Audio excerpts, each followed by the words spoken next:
Welcome to federal Telangana. ఇప్పుడు రాష్ట్రంలో మళ్ళీ కూడా ఎన్నికల సందడి వచ్చేసింది. స్థానిక సంస్థల ఎన్నికల షెడ్యూల్ విడుదలైపోయింది. ఇక్కడ అక్టోబర్ 9 నుంచి నామినేషన్లు పార్టీలు ఏ విధంగా సిద్ధంగా ఉన్నాయి అంటే ఇప్పుడు కాంగ్రెస్ పార్టీ పూర్తి స్థాయిలో మేము సిద్ధమే, అన్నీ కూడా మేము 6 గ్యారంటీలతో పాటుగా రేషన్ కార్డులు ఇచ్చాం, ఇందిరమ్మ ఇళ్ళు ఇచ్చాం, ఇవన్నీ కూడా చెప్తోంది.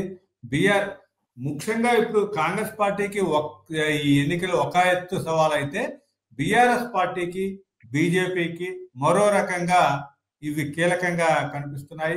దీని మీద మాట్లాడటానికి మనతో పాటు బిఆర్ఎస్ నుంచి శ్రీనివాసరెడ్డి గారు, అదేవిధంగా బీజేపీ నుంచి సుందరయ్య గారు ఉన్నారు.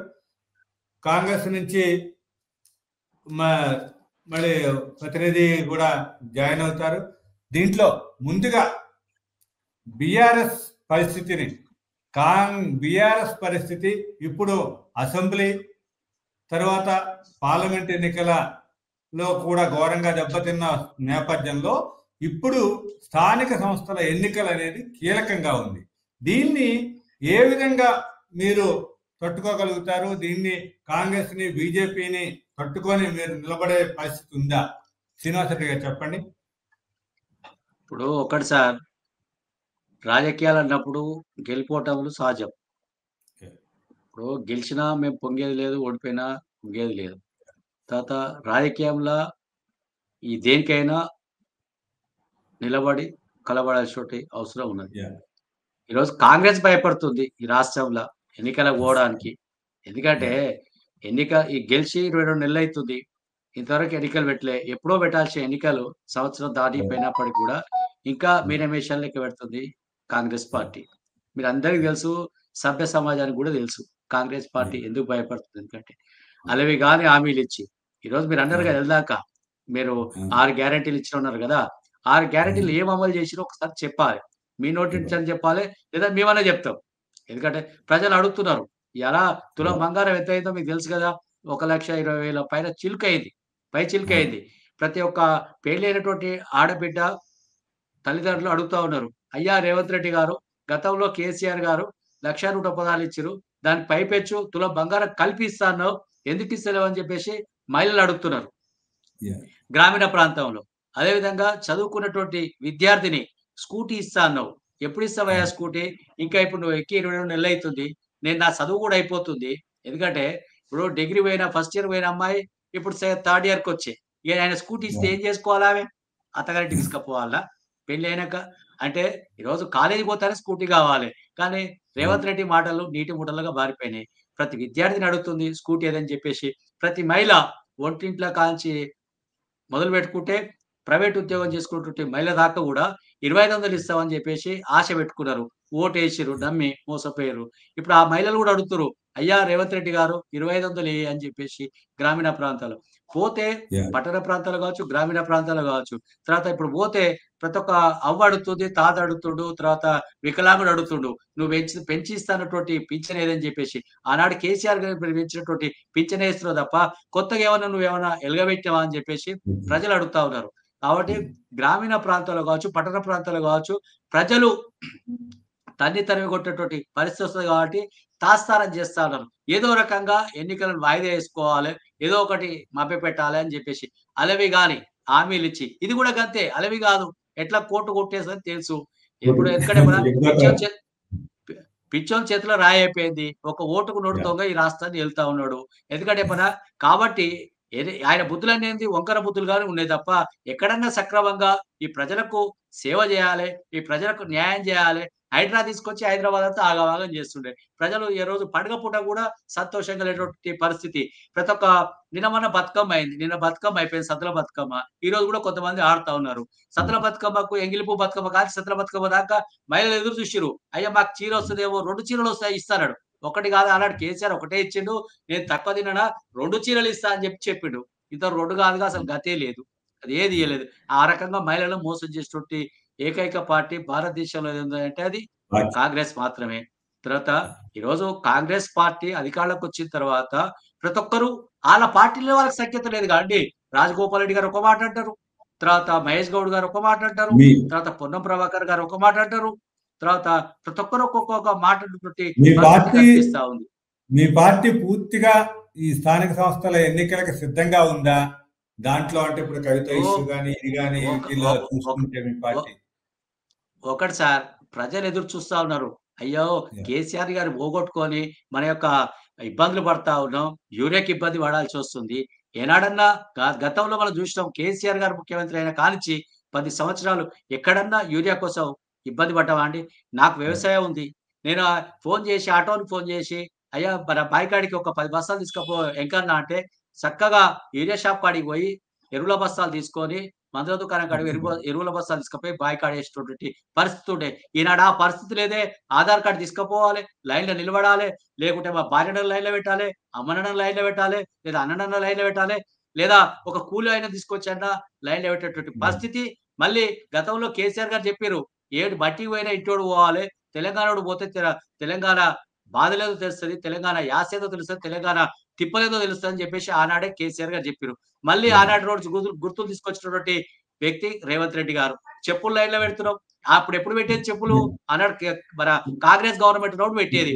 మళ్ళా ఇదే ఇప్పుడు అయ్యే రోజులొస్తున్నాయి. తర్వాత ఒక యాహ్! యూరియా బస్తా స్కామ్ జరుగుతా ఉంది. నల్గొండ జిల్లాలో యూరియా అమ్ముకున్నారు. యాహ్! గన్‌మెను లారీ తీసుకపోయిండంటే ఇగ ఎమ్మెల్యేనే తీసుకపోవాలి. దాన్ని కవర్ చేసుకుంటానికి మళ్ళా లక్ష్మారెడ్డి గారు ఏం చేసిర్రు? ఒక రూ. 1,00,00,000, రూ. 2,00,00,000 తీసుకపోయి ముఖ్యమంత్రి గారికి ఇచ్చిర్రు. అంటే ఎంత దోపిడీ చేసిన సొమ్మంతా తీసుకపోయి మళ్ళా ఇచ్చేటువంటి పరిస్థితి కనిపిస్తా ఉంది. ఆల్యాలో అదే ఈ బి పరిస్థితి నాగార్జున సాగర్ నియోజకవర్గంలో. అంటే ఈ బీజేపీ రాష్ట్రంలో పరిస్థితి బీజేపీ పరిస్థితి ఎట్లుందో అడుగుదాం దొంగల పాలన సుందరయ్య గారిని. కొనసాగుతుంది. ఇప్పుడు యాహ్! ఒకటి సార్, నేనేమంటానంటే ఈ రాష్ట్రంలో ఒక దౌర్భాగ్య పాలన నడుస్తా ఉంది.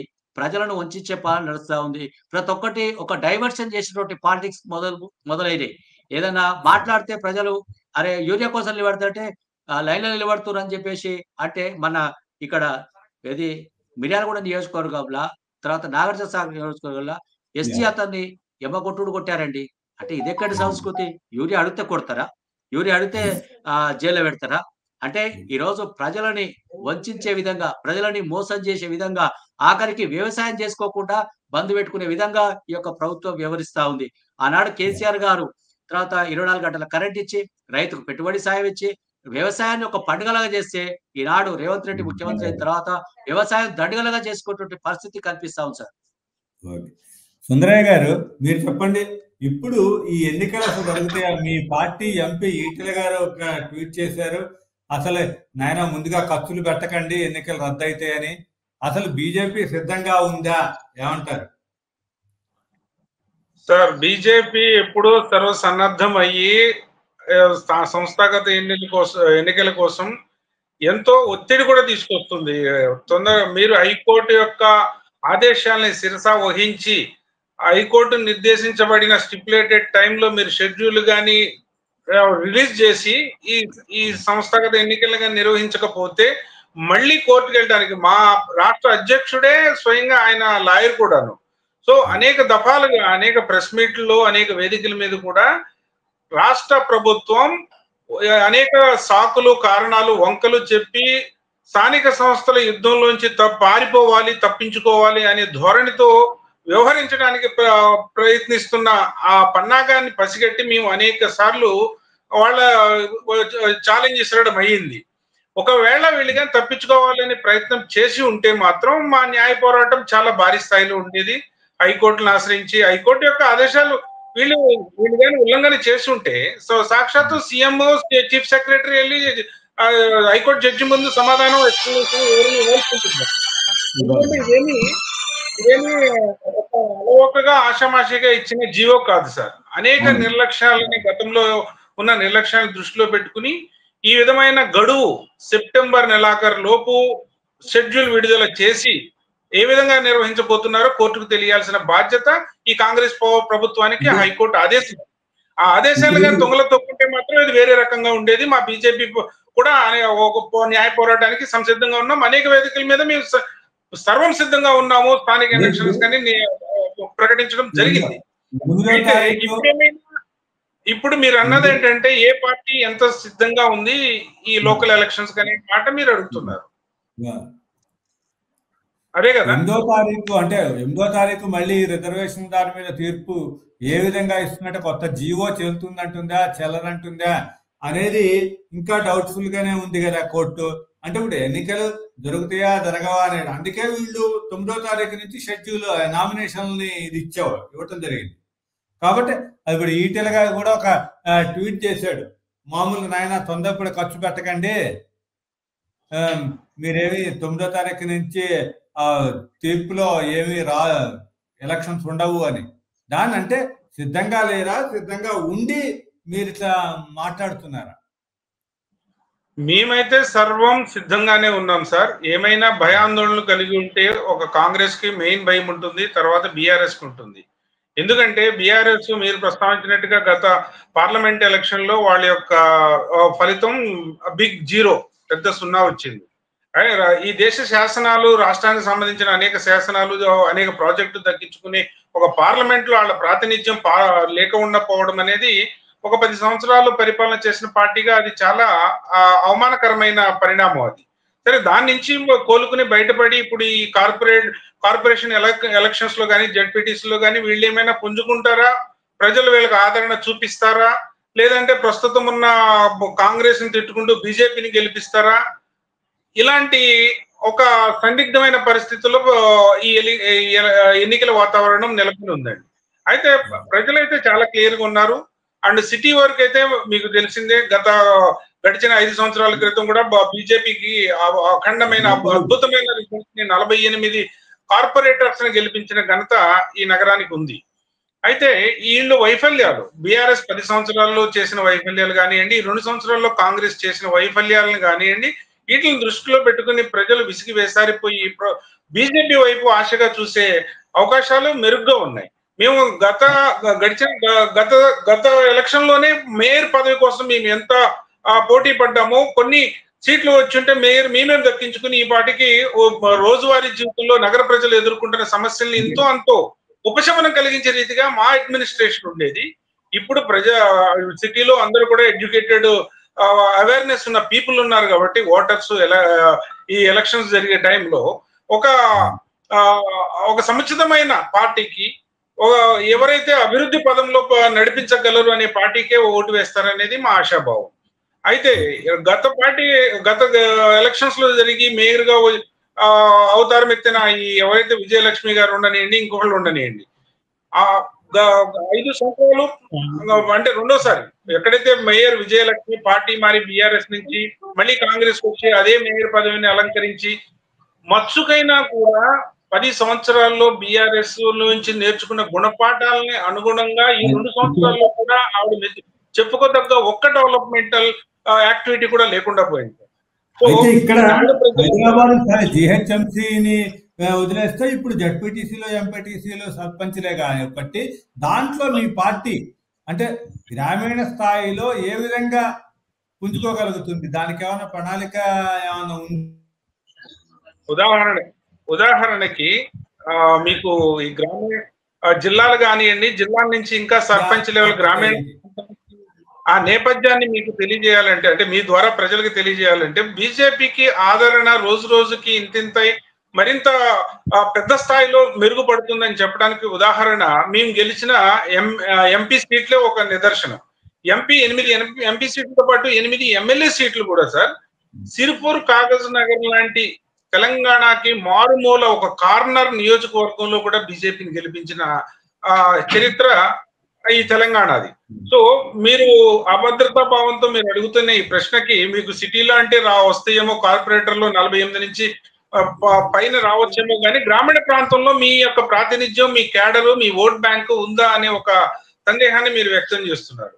అయితే మాకు ఈ ఇటీవల జరిగిన ఎంపీ ఎలక్షన్స్ లో కానివ్వండి, ఎమ్మెల్యే ఎలక్షన్స్ లో కానివ్వండి, majority of the Medak MP seat అయితేనేమండి, సిరిపూర్, కాగజ్ నగర్ లో జరిగిన ఎమ్మెల్యే ఎలక్షన్ కానివ్వండి, ఇంకా ఇతర నియోజకవర్గాల్లో ఎక్కడైతే బీజేపీ నెగ్గిందో ఎమ్మెల్యేగా, ఎంపీగా, అక్కడ నుంచి ప్రాతినిధ్యం వహిస్తున్న ప్రతి ఎమ్మెల్యే కానివ్వండి, ఎంపీ కానివ్వండి, అత్యద్భుతమైన ఫలితాలు మేము చూడబోతున్నాం ఈ సంస్థాగత ఎన్నికల్లో. ఇప్పుడు మన సీనియర్ జర్నలిస్ట్ భరత్ రెడ్డి కూడా మనతో జాయిన్ అయ్యారు. దీంట్లో ఇప్పుడు బట్ ఇప్పుడు దీంట్లో ఉన్న పరిస్థితి ఏంటి? కాంగ్రెస్ ఈ ఎన్నికల్లో ఏ విధంగా అంటే హామీలని ఆ అన్ని నెరవేర్చామంటూ కూడా చెప్తుంది. దీన్ని ఏ విధంగా ఫేస్ చేయబోతోంది? ఇక్కడ కోర్టు 9వ తారీఖు ఇచ్చే తీర్పు దానికి ఏమన్నా వీటి మీద ప్రభావం చూపే అవకాశం ఉందా? భద్రే చెప్పు. కృష్ణకుమార్ గారు, గుడ్ ఆఫ్టర్నూన్. ప్యానెల్లో ఉన్న వాళ్ళందరికీ నమస్కారం. అయితే ఇక్కడ మనం చూసుకున్నట్లయితే సంవత్సరం దాదాపు 2 సంవత్సరాలు పూర్తి కావస్తున్న సందర్భంలో కాంగ్రెస్ పార్టీకి ఒక పరీక్షగా మనం చెప్పొచ్చు. ఎందుకంటే వాళ్ళు ఇచ్చిన 6 హామీలతో పాటు మిగతా హామీలు కూడా నెరవేర్చామని చెప్తున్న సందర్భంలో ఇప్పుడు బీఆర్ఎస్ ఏంటంటే నెరవేర్చని హామీలను ముందుకు తీసుకెళ్తుంది. ఏవైతే నెరవేర్చలేదో ఆ హామీలను ముందుకు తీసుకెళ్లే ప్రయత్నం చేస్తుంది. కాంగ్రెస్ పార్టీ వాళ్ళు ఏవైతే నెరవేర్చారో రైతులకు రుణమాఫీ కానీ, లేకపోతే రైతు భరోసా కానీ ఇట్లాంటి కార్యక్రమాలు చేశామని చెప్పి, అయితే వీళ్ళు ఏదైతే 6 గ్యారంటీకి సంబంధించి మనం చూసుకున్నట్టయితే 2500 ఒంటరి మహిళలకు, అలాగే వృద్ధులకు పెన్షన్ పెంచడం, కొంతమందికి రైతు రుణమాఫీ కాకపోవడం, ఇలాంటి అంశాలతో పాటు మిగతా అంశాన్ని తీసుకెళ్లే ప్రయత్నం చేస్తుంది. అయితే నిజం చెప్పాలంటే బీఆర్ఎస్ పార్టీ దెబ్బతిన్నది ఎక్కడంటే పట్టణ ప్రాంతాల్లో, హైదరాబాద్ పరిసర ప్రాంతాల్లో దాదాపు అన్ని సీట్లు గెలుచుకున్నప్పటికీ నల్గొండ, ఖమ్మం, వరంగల్ లాంటి స్థానాల్లో వాళ్ళకు సీట్లు రాకపోవడంతో అధికారం కోల్పోవడం జరిగింది. కేవలం ఖమ్మంలో 1 సీటు, అలాగే చూసుకుంటే నల్గొండ, వరంగల్లో ఒక్కొక్క సీటే రావడం జరిగింది. అక్కడ కొన్ని సీట్లు మెరుగైన వచ్చినట్టయితే అధికారంలోకి వచ్చి ఉండేవాళ్ళు అనే భావన వాళ్ళు ఉంది. ఇటీవల కేటీఆర్ కూడా అదే వ్యాఖ్యలు చేయడం జరిగింది. నల్గొండనే మమ్మల్ని దెబ్బ కొట్టిందని ఒక ఇది కూడా చెప్పడం జరిగింది. కాబట్టి ఖచ్చితంగా ఇప్పుడు గ్రామీణ ప్రాంతాలలో పోగొట్టుకున్న దాన్ని బీఆర్ఎస్ ఖచ్చితంగా గ్రామీణ ప్రాంతాల్లోనే మళ్ళీ వెతుకునే ప్రయత్నం చేస్తుంటుంది. అదే సర్పంచ్ టీఆర్ఎస్ పుట్టుకనే మనం ఒకసారి గమనించినట్టయితే వాళ్ళు టీఆర్ఎస్ పుట్టినప్పుడు కూడా సిటీ కంటే కూడా ముందుగా పంచాయతీ, గ్రామ పంచాయతీ దాని ద్వారానే ఎన్నికల్లో పాల్గొనడం జరిగింది మొదటిసారిగా. అప్పట్లోనే నిజామాబాద్ జెడ్పీ చైర్మన్ లాంటివి సాధించడం జరిగింది. మరొకసారి కూడా గ్రామాలపై ఆధారపడుతుంది. మరొక వైపు చూసుకున్నట్టయితే కాంగ్రెస్ పరిస్థితి చూసుకున్నట్టయితే కాంగ్రెస్ కొంత ఓడిపోయినా గెలిచినప్పటికీ కాంగ్రెస్ ఓటు బ్యాంక్ అనేది గ్రామీణ స్థాయిలో ఉంటుంది. అది కొంత వేరియేషన్ తో బీఆర్ఎస్ కొట్టగలిగినా ఇప్పుడు ఆ వేరియేషన్ ఎంత తగ్గించగలుగుతుంది, ఇద్దరి మధ్య ఏ విధంగా ఉండగలుగుతుంది అని చెప్తున్న పరిస్థితిలో ఇక మనం బీజేపీ పరిస్థితి చూసినట్టయితే బీజేపీ దక్షిణ తెలంగాణలో కొంత వీక్ గా ఉన్నప్పటికీ ఉత్తర తెలంగాణలో మాత్రం కొంత బలంగానే ఉన్నట్టుగా కనిపిస్తుంది. ఎందుకంటే మనకు గెలిచిన ఎమ్మెల్యే స్థానాలు కానీ, ఎంపీ స్థానాలు కానీ దాదాపుగా అక్కడి నుంచి గెలిచిన స్థానాలు కూడా ఉంది. కరీంనగర్ కానీ, ఆదిలాబాద్ కానీ, అక్కడ ఆ ప్రాంతాల్లో ఎంపీలు ఉన్నారు, ఎమ్మెల్యేలు ఉన్నారు. కాబట్టి అక్కడ కాంగ్రెస్ ఫైట్ జరుగుతున్నప్పటికీ మనం ఇక్కడ చూసుకున్నట్టయితే దక్షిణ తెలంగాణలో అయితే ఖచ్చితంగా కాంగ్రెస్ బీఆర్ఎస్ మధ్య పోటీ జరిగే అవకాశం అయితే కనిపిస్తుంది. శ్రీనివాసరెడ్డి గారు, మీరు చెప్పండి, ఇప్పుడు బీఆర్ఎస్ కి ఇదొక కాంగ్రెస్ కి ఎంత ముఖ్యమో ఈ ఎన్నికలు, బీఆర్ఎస్ కి కూడా అంత ముఖ్యం. ఎందుకంటే ఇప్పుడు అసెంబ్లీ, పార్లమెంట్ లో పోగొట్టుకున్న దాన్ని గెలవాలి. ఇప్పుడు రైతు సమస్యలు కానీ ఇవన్నీ కూడా మీకు ఒక ఆయుధంగా దొరికినాయి. మళ్ళీ తర్వాత బాకీ కార్డు అంటూ మీ కేటీఆర్ గారు ఇచ్చేస్తున్నారు. దీన్ని ఏ విధంగా ఇప్పటికే జనంలోకి తీసుకెళ్లగలిగారా, లేకపోతే కాంగ్రెస్ వైఫల్యాలని మీరు ఎంత మేరకు క్యాష్ చేసుకుంటారు? ప్రజలకు అన్ని తెలుసండి. ప్రజలు చాలా తెలివైన వాళ్ళు, ఎందుకంటే విజ్ఞులు ప్రజలు. మనం చూస్తున్నాం ఇలా సోషల్ మీడియా వచ్చిన తర్వాత ప్రతి ఒక్క రైతు దగ్గర కూడా ఆండ్రాయిడ్ ఫోన్ ఉంది. తర్వాత వాళ్ళు కూడా చూస్తున్నారు, వాళ్ళు కూడా చర్చ పెట్టుకుంటారు. అరే మన గతంలో ఏం జరిగింది, ఇప్పుడు ఏం జరిగింది, తర్వాత రేవంత్ రెడ్డి గారు ముఖ్యమంత్రి అయిన తర్వాత ఎంత మేలు జరిగింది, కేసీఆర్ గారు ముఖ్యమంత్రిగా ఉండగా ఎంత మేలు జరిగిందని చెప్పేసి ప్రజలు బేరీజ్ వేసుకుంటున్నారు. ప్రజలంతా ఆషామాషిగా లేరు. ప్రజలు ఈ రోజు చూస్తున్నాం మనం. ఇప్పటిదాకా చెప్పిడి అన్నగారు, ఎందుకంటే గ్రామీణ ప్రాంత ప్రజలు ఎప్పుడు ఎన్నికలు పెడతారా, ఎప్పుడు కాంగ్రెస్ బుద్ధి చెప్పుదామా అని చెప్పేసి ఎదురు చూస్తా ఉన్నారు. రెడీగా ప్రజలు, ఎందుకంటే వాళ్ళు విసికి వేజారిపోయారు. తర్వాత ఈ యొక్క నాయకుల యొక్క అరాచకం కావచ్చు, రౌడీజం కావచ్చు, తర్వాత ఒక పోలీస్ వ్యవస్థను అడ్డం పెట్టుకొని, తర్వాత పోలీసులే ఒక కండువా లేనటువంటి, ఒక కండువా తక్కువ పోలీసులకు అంత అరాచకం. ఆఖరికి మండల శాఖ అధ్యక్షుడు చెప్పిన ఊర్లో ఉన్నటువంటి నాయకులని, బీఆర్ఎస్ నాయకులను కావచ్చు, ఇతరులు ఎవరైతే కాంగ్రెస్ పార్టీని విమర్శిస్తారో వాళ్ళని ఇసుకపై కొట్టేటువంటి కార్యక్రమం. అంటే ఎంత అరాచక పాలన జరుగుతుందంటే ఒక రౌడీ పాలన కొనసాగుతా ఉంది అన్ని నియోజకవర్గాల్లో. తర్వాత ఆ నియోజకవర్గం ఈ నియోజకవర్గం కాదు, అన్ని నియోజకవర్గాలు. ఈరోజు చూసినాం మనం. అంటే ఎక్కడ కూడా ఒక ప్రజాపాలన అంటుర్రు. ఎక్కడన్నా ప్రజాపాలన కొనసాగుతా ఉందా? ఒక అరాచక పాలన కొనసాగుతా ఉంది. ఒక రౌడీ పాలన కొనసాగుతా ఉంది. గ్రామీణ ప్రాంతంలో అయితే ఇంకెక్కువైపోయింది ఈరోజు. తర్వాత యూరియా దొరకక, తర్వాత అనేక ఇబ్బందులు పడతా ఉంటే, యూరియాని అడిగినోడిని కొట్టేటువంటి పరిస్థితి కనిపిస్తా ఉంది. ఆటో తీసుకపోయిండు. పాపం ఆయన ఏం చేసిండు? రాస్తారోకోలో వాళ్ళ పెద్దాయనకి యూరియా కావాలంటే ఆయన కూడా కూర్చుండు. ఆయన తీసుకపోయి తెల్లారి "నువ్వు ఈ పోస్ట్ పెడతావురా" అని చెప్పేసి ఆయన అడ్డగోలుగా కొట్టి, కేసు పెట్టి, తర్వాత నానా చిత్రహింసలకు గురి చేసినటువంటి పరిస్థితి ఈ రాష్ట్రంలో దాపరించింది. అదే చూస్తా ఉన్నాం. తర్వాత గ్రామీణ ప్రాంతంలో రైతుల యొక్క భూములు గుంజుకునేటువంటి పరిస్థితి కనిపిస్తా ఉంది. అంటే కాంగ్రెస్ పార్టీ తప్పుల మీద తప్పులు చేస్తూ, తర్వాత ప్రజలని వంచన చేస్తూ, ప్రజలను మోసం చేస్తుంది కాబట్టి, ప్రజలు ఈరోజు సిద్ధంగా ఉన్నారు. కర్రు కాల్చి వాత పెట్టడం కోసం కాంగ్రెస్ పార్టీకి.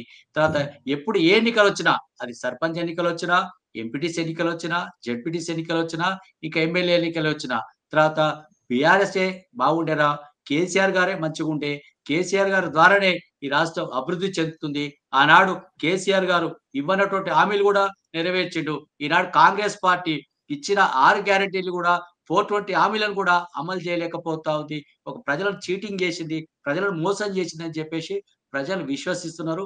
బీఆర్ఎస్‌కే పట్టం కట్టాలి, కారు గుర్తుకే ఓటేయాలి. కారు ద్వారానే ఈ రాష్ట్రం బాగుపడుతుంది.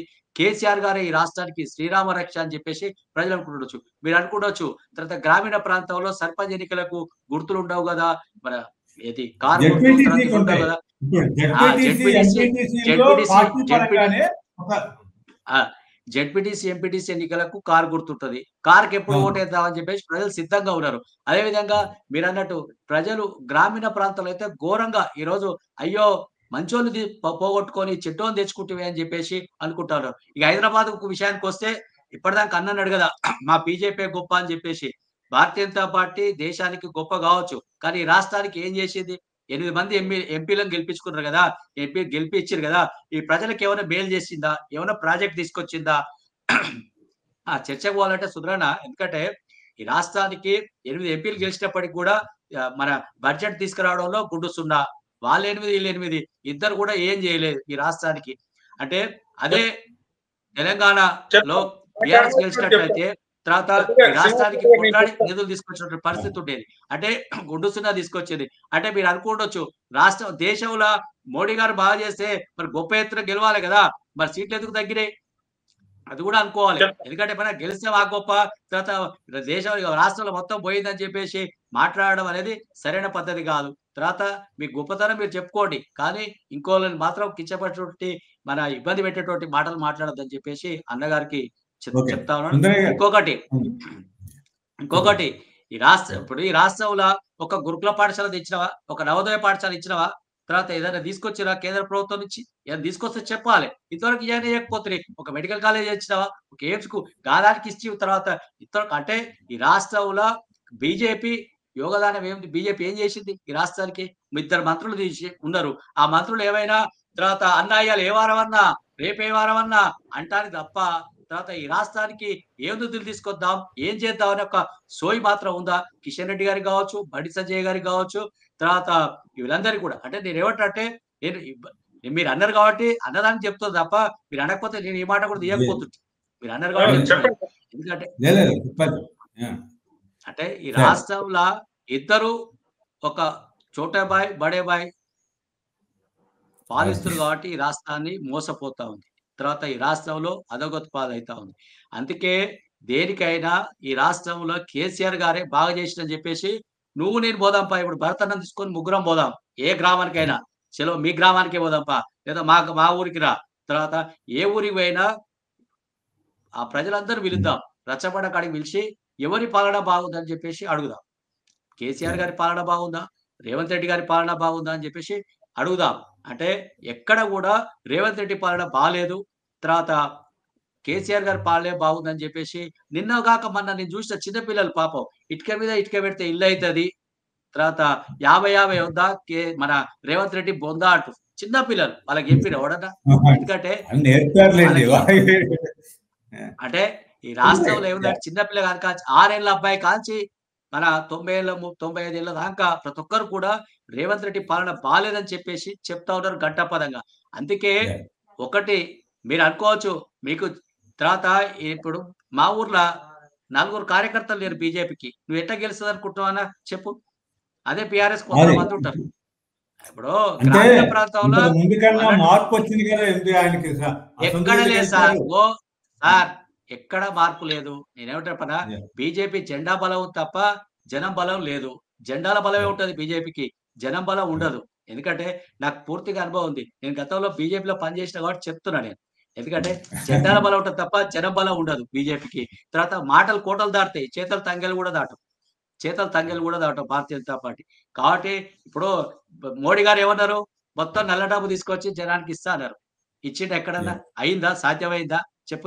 ఇన్నేళ్ళు అయింది కదా, వాళ్ళే కదా ఇన్ని రోజులు మోడీ గారేగా ఉన్నారు దేశంలో పరిపాలన. అయితే కేసీఆర్ ఉన్న రోజు ఈయన ఉండు కదా, ఎక్కడ తీసుకొచ్చిరా? తర్వాత ఎవరి ఖాతాలో పడ్డాయా? మీ ఖాతాలో పడ్డాయా సార్? భరతన్న ఖాతాలో పడ్డాయా? తర్వాత సుధరాడ ఖాతాలో పడ్డాయా? నా ఖాతాలో ఎవరి ఖాతాలో పడలే పైసలు. అంటే అన్ని తీసుకొస్తాడు. ప్రతి ఒక్కరు అకౌంట్ ఓపెన్ చేయన్నారు. మీ అకౌంట్ ఓపెన్ చేయన్నారు, అకౌంట్ ఓపెన్ చేస్తావు. ఎవరి అకౌంట్ లో పడ్డాయా పైసలు? అంటే మాటలు ఎన్ననే చెప్పొచ్చు. అదే రేవంత్ రెడ్డికి అదే అబద్ధాలు హామీలు ఇచ్చి అధికారులకు వచ్చిండు. అధికారులకు వచ్చిన తర్వాత ఏం చేయాలో అని పాలు పోసలేదు. ఆయనకి ఏం చేయాలో చేతనైతలేదు. ప్రజలకు మోసం చేస్తేనే ఎట్లా సార్? జరావు సార్. ఇప్పుడు మీ ఇంట్లో రేపు దసరా పండుగ ఉంది సార్, గాంధీ జయంతి ఉంది. దసరా పండుగ ఏం చేయాలి? గాంధీ జయంతి తింటేనేమో అరే గాంధీ మహాత్ముడు మనకు అందరికీ దేవుడు అని చెప్పేసి స్వరాజ్యం తీసుకొచ్చినట్టు వ్యక్తి అది తినొద్దని ఉండే. తర్వాత ఇవాళ రేపో తెచ్చుకోవాలి, ఒకరోజు ముందో తెచ్చుకోవాలి, లేదా తెల్లారైనా 3వ తారీఖున చేయాలి, లేదా 1వ తారీఖున చేయాలి పండుగ. ఆ రోజు తినొద్దు, తాగొద్దు. మరి ఏం చేయాలి? ఆయన అప్పు చేసి తీసుకురావాలి. అప్పు చేయాలంటే ఏం చేయాలి? నన్ను అడగవాలా? జీతం పడలే. జీతం పడకుంటే ఏం చేస్తాడు? ఇంకో కాదు ఇస్తాడా లేదా? అంటే ఇప్పుడు మన ఇంట్లో ఒక పండుగ చేసుకుంటే గిన్నె ఉంటాయి. ఈ రాష్ట్ర జనాభాను చేయాలి, తర్వాత అందరికి జీతాలు ఇవ్వాలి, తర్వాత అంతా చక్కగా చేయాలి. చక్కగా చేయాలంటే అదే. మరి నువ్వు చేసిన చక్కదనం ఏంది? సరే మేము చేసినావు, అప్పు చేసినావు అంటావు. మరి నువ్వేం చేసినావు చెప్పు? నువ్వు చేసి తీసుకురాలే, అప్పు తీసుకురాలే. రెడ్డి గారు అప్పు తీసుకొచ్చి తర్వాత పప్పు కూడా పెట్టినట్టు ఏమిటంటే ఎవరైనా మనం ఒకటి ఈరోజు అప్పు అయితే తీసుకొచ్చినావో ఆస్తులు కూడా అంతే కూడా పెట్టాం. ఈరోజు కలెక్టర్ సముదాయం కావచ్చు, తర్వాత విద్యార్థులకు మన గురుకుల పాఠశాలలు కావచ్చు, తర్వాత ఇవంతా ఎవరు చేసినట్టే కేసీఆర్ గారు చేశారు కదా. రేవంత్ రెడ్డి గారు వచ్చిన తర్వాత మేము చేసిన దానికి ఎవడో పుట్టించిన పిల్లలకు ముద్దాడినట్టుగా మేము చేసిన పనులన్నీ ఆయన రిబ్బన్ కట్ చేసుకుని పోతుండు. మేము చేసిన పనులకన్నీ మన కొబ్బరికాయలు కొడుతుండు తప్ప ఎక్కడైనా కొత్త ప్రాజెక్టు కట్టిండా? ఎక్కడైనా ఏదైనా చేసిండా? ఇంతవరకు రేవంత్ రెడ్డి గారు ముఖ్యమంత్రి అయిన తర్వాత ఏం చేయలే. అంతా గుడుసున్నా. బీజేపీ కాంగ్రెస్ కలిపి గుండుసున్నా చేసిన రాష్ట్రాన్ని తప్ప ఎక్కడన్నా మంచి చేసినా అని చెప్పి అడిగిన దానికే సుందరయ్య గారు జవాబు చెప్తారు. ఇప్పుడు కేంద్రం అంటే యూరియా దగ్గర నుంచి మిగతా యూరియా సమస్య దగ్గర నుంచి అన్ని కూడా కేంద్రం కూడా బాధ్యత వహించాల్సిన పరిస్థితి వస్తుంది. కాబట్టి ఇప్పుడు స్థానిక సమస్యలని దృష్టిలో ఉంచుకుంటే ఈ బీజేపీ ఎంత బ్లేమ్ అవుతుంది రాష్ట్ర ప్రభుత్వంతో పాటు? కేకే గారు, శ్రీనివాసరెడ్డి గారు ఆరోపిస్తున్నారు తెలంగాణ కోసం బీజేపీ కేంద్రం నుంచి మా ఎంపీలు కానివ్వండి, ఇంకా ఇతర అసలు కేంద్ర ప్రభుత్వం యాజ్ ఏ ప్రైమ్ మినిస్టర్ గా మోడీ గారు ఏం చేశారని అడుగుతున్నారు. సో ఈ తెలంగాణ రాష్ట్రమే కాదండి, ఆంధ్రప్రదేశ్ తీసుకుని యావత్తు భారతదేశంలో ప్రతి రాష్ట్రంలో జరుగుతున్న ప్రజా సంక్షేమ పథకాల్లో కేంద్రం వాటా ఎంతో ప్రతి ప్రాజెక్ట్ లో ఫ్లైఓవర్లు కానివ్వండి, 4 లైన్స్ 6 లైన్స్ 8 లైన్స్ హైవేస్ కానివ్వండి, సెంట్రల్ గవర్నమెంట్ కి సంబంధించినప్పుడు సంగారెడ్డిలో ఉన్న ఐఐటి కానివ్వండి, నవోదయ స్కూల్స్ కానివ్వండి, గురుకుల పాఠశాలలో కానివ్వండి, కేజీ రైస్ పేదలకు ఇస్తున్న రైస్ బియ్యంలో మా వాటా ఎంతో కానీ అది కానివ్వండి, యూరియా నిన్న మొన్న మన తెలుగు రాష్ట్రాలు కూడా అల్లాడిపోతుంటే ఒక్కొక్క యూరియా బస్తా వెనకాల 1500 నుంచి 1800 రూపాయల సబ్సిడీ కేంద్రం భరిస్తూ ఇక్కడ మన వ్యవసాయ శాఖ మంత్రి తుమ్మల నాగేశ్వరరావు గారు అక్కడ ఆంధ్ర నుంచి వెళ్ళిన వ్యవసాయ శాఖ మంత్రికి అడిగినంత ఏ మినిస్టర్ ఏ రాష్ట్రానికి ఎంత అడిగితే అంత యూరియా తీవ్రమైన కొరతని గమనించి సకాలంలో యూరియాని సప్లై చేసి ప్రతి రంగంలోనూ ఒక యూరియానే కాదండి, education system, health care system గురించి మాట్లాడితే ఒక రెండు నిమిషాలు. ఆయుష్మాన్ భవ యావత్తు భారతదేశాన్ని ఇంప్లిమెంట్ చేయాలి. కేంద్ర ప్రభుత్వం నుంచి మేము 10 లక్షల రూపాయలు ఈ ఆయుష్మాన్ భవలో ప్రతి కుటుంబానికి ప్రతి వ్యక్తికి మేము కల్పిస్తామంటే 10 సంవత్సరాలు దాన్ని మడిచి సంకన పెట్టుకుని నిర్లక్ష్య వైఖరితోటి పరిపాలన చేసిన ఘనత ఈ బీఆర్ఎస్. కాళేశ్వరం కట్టవయ్యా అంటే కూలేశ్వరం కట్టి దాన్ని కూల్చేలాగా చేసి ఈ కాంగ్రెస్ ప్రభుత్వము బిఆర్ఎస్ ప్రభుత్వము ఇద్దరు తోడు దొంగల్లాగా ఒక ఉత్తుత్తి నామమాత్రపు ఎంక్వైరీ చేయించి దాన్ని తీసుకెళ్లి సెంట్రల్ కోర్టులో ఆ బాల్ తీసుకెళ్లి సెంట్రల్ గవర్నమెంట్ కోర్టులో వేసి తమాషా చూస్తున్నారు. సెంట్రల్ గవర్నమెంట్ దాని యొక్క సత్తా ఏమిటో అదే మంత్రి నితిన్ గడ్కరీ గారు వచ్చి ప్రాజెక్టు బాగుందని చెప్పిండు. అదే మంత్రి ప్రాజెక్టు బాగుందని చెప్పారు. అదే కేంద్ర మంత్రులు వచ్చి కాళేశ్వరం బాగుంది బేష్ అని చెప్పారు. దాన్ని కూడా గమనించాలి మీరు. హరీష్ రావు దీంట్లో పాల్పడితే హరీష్ రావుని ఎలాడదీస్తారు, కాళేశ్వరం ప్రాజెక్ట్ కి ఎలాడదీస్తారు. కేసీఆర్ పాల్పడితే అవినీతికి కేసీఆర్ చట్టపరంగా ఈ కోర్టులో శిక్షిస్తారు.